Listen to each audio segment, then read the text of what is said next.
Hi, everybody. This is Miss Manning, your art teacher, coming at you from her very own dining room table.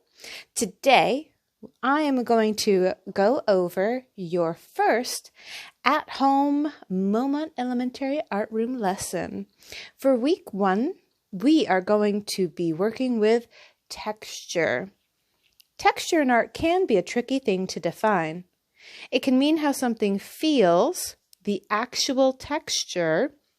For example, I'm feeling my shirt and oh boy, it is soft feeling. It has a soft texture. Texture can also be how something looks like it would feel. And we artists call that implied texture. So just looking at my shirt with our eyes, it looks like it is soft and fluffy.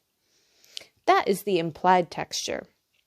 So we're going to practice creating a texture with our pencil or a pen or a crayon or a marker or whatever tool you have to create today. You're going to try some texture in the boxes provided on our texture worksheet. And then on a new page, you're going to create textures with your material, pencil, pen, marker, crayon, and you're going to use the words provided on the texture worksheet and any other that you can think of to label your textures.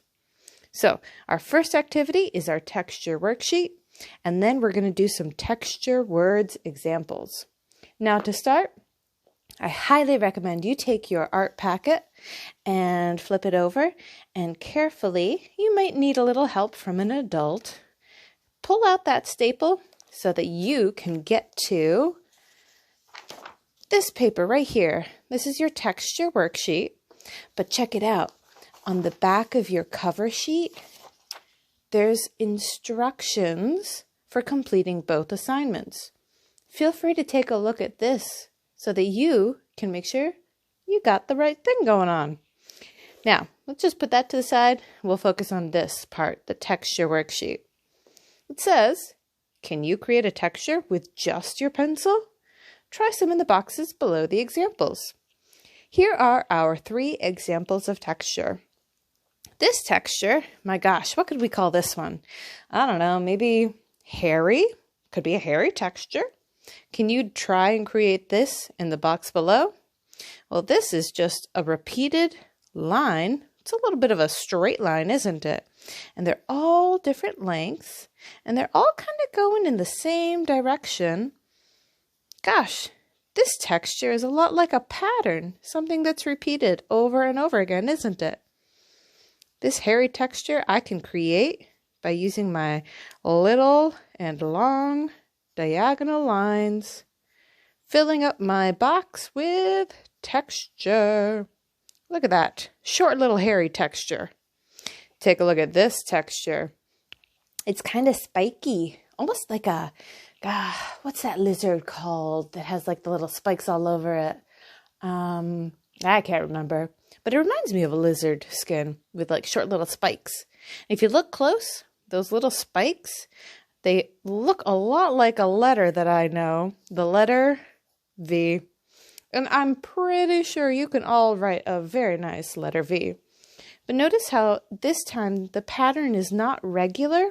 These little V's, these little angle lines, they are going all over the place. So you can feel free to do the same thing. Sideways V's, upside down V's. Hey, check it out. When I make my little texture, my spiky texture V going this way, it looks just like a greater than sign. Ooh, did I just make a math connection? Why, yes. Yes, I did. And now look, make your V go the other way and it's a less than sign. Ah, look at that. We can make our little spiky V texture lines go all over the place in our example box here. And then you will have done a fantastic job creating an example of a spiky texture. In this last example here, if you look real close, take a look at this one line here. This is just a really tightly knit zigzag line, and it is also a pattern. It is being repeated over and over and over again. until the whole box is full. Now, if you take a look down below, you'll find the next part of your activity for today. It says, on a new page, create textures with your pencil, a pen, markers, crayons, or texture rubbings, or any other media, art material, that you have available. Use the words below and any other that you can think of to label your textures. So here's our texture words. We've got soft, ooh, like my sweatshirt, oh yeah, so soft. Rough, maybe like a piece of sandpaper or tree bark. Puffy, like a cloud. Clouds are pretty puffy. Gritty, ooh, gritty, what's gritty? You know what? The sidewalks are pretty gritty right now with all that sand and little bits of stone. Grooved, like street pavement. Prickly, like a cactus. Ooh, that could be fun to draw. Jagged, bumpy, hairy. That's a fun texture to draw. All you gotta do is look in the mirror in the morning, right? Fuzzy, smooth, and slick. Now, for the second half, you're going to need the next paper in your sheet, or your packet, sorry, and it's going to be this one, the blank paper. Now remember, if you're not sure how this second part works, take a look at this. It gives you an example. Use these words here to practice drawing different textures on your blank paper. And look, they give you some great examples of what jagged, soft, bumpy, and hairy might look like. Now, I really want to try doing that prickly texture, like a prickly cactus. You know what? You could even draw like a little cactus head. I'm going to pretend like he's sitting in a little jar, a little pot. There's my little cactus pot, and there's my little cacti. Now, to make him prickly, I'm going to need to add some little prickly spikes to him. So if I see the spikes from the side, they look like this. And if I look at them on the cactus, they might look like that. Or they might even, if I'm looking straight down at it, might be like a little dot. How's that for prickly? Not too bad. Not too bad at all. And then you could do something soft, like a poofy cloud. Oh, you know what I forgot to do? Label my texture. I'm going to use prickly. Let me take a look at how I spell that word. P-I-O-P-R-I-C-K-L-Y.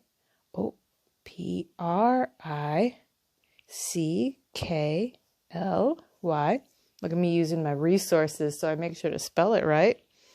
And this one was soft. S-O-F-T. Now, I want you to go ahead, fill up this whole page with as many different textures as you can. Use your imagination, use your creativity, have fun creating some texture. All right, I'll see you later. Bye.